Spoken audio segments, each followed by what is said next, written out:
A stunning settlement proposal after allegations of neglect and abuse. The state of Washington and a local nonprofit have now agreed to pay $9 million to the family of a severely disabled young man.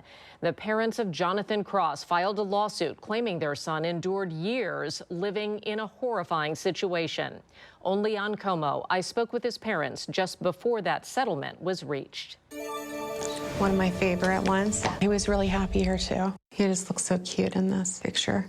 Michael and Suzanne Cross wouldn't have been surprised by twins. They run in the family, but instead, John is one of triplets. They had triplets. They named one of the boys Jonathan. He had some problems from the beginning.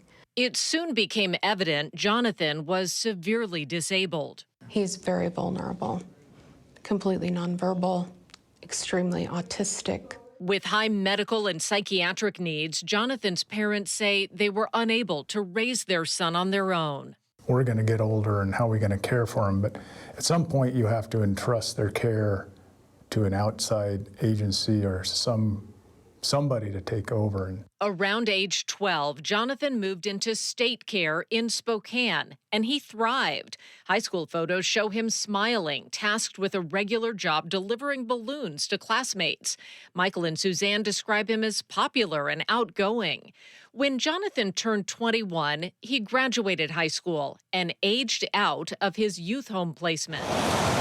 The state transferred his care to Alpha Supported Living Services, a Bothell-based nonprofit agency with homes in King, Snohomish, and Spokane counties. Alpha eventually placed Jonathan here in a duplex with no housemates. Jonathan's parents say they saw an immediate regression, and on some of their weekly visits, they were horrified by what they found. We found him with feces and urine all over himself. Several times he would be soaked with urine with feces up to his on chest. We found it on the ceiling, on the walls, on the floor. Jonathan's state-mandated plan required 2 caretakers at all times, but his parents claim on unannounced visits, they often found a single person in the home with Jonathan barricaded in his room. Did you believe he was being abused, neglected? We thought it was both, yeah. Michael and Suzanne say they demanded help from the Developmental Disabilities Administration, a branch of the Washington Department of Social and Health Services. Yeah, a lot of reports, and we feel like they betrayed us. They betrayed you? Yeah.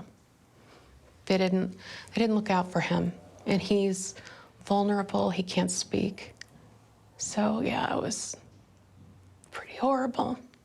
Court documents detail years of filing complaints and asking for help.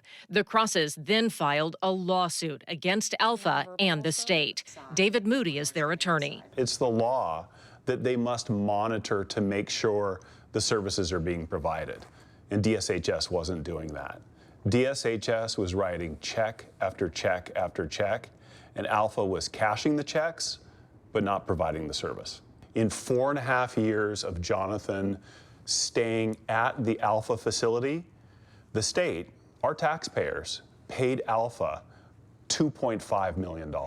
The Crosses have now learned they weren't the only ones sounding the alarm. Court documents show an Alpha care provider turned whistleblower alerted the state that Jonathan had violent target behaviors and seizure disorder, but staff have not received the proper training to keep the client and themselves safe, adding, please investigate. The care provider inside Alpha has testified that the home was filled with bugs and rats, that he would not allow his dog to live in one of the Alpha houses. On top of their lawsuit, Jonathan's parents are calling on the state to investigate Alpha statewide.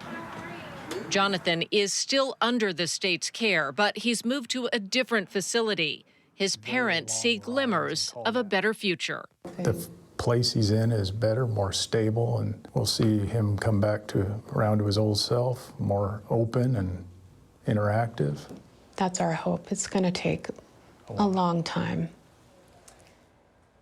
That $9 million settlement is now pending court approval. Alpha Supported Living Services did not return our calls, but DSHS sent me a statement today saying, quote, "We hope this settlement will provide Mr. Cross and his family with the necessary support to access services that prioritize his health and safety, enabling him to lead a life focused on personal choice." It goes on to say our commitment remains centered on delivering equitable, person-centered care and support to all people we serve.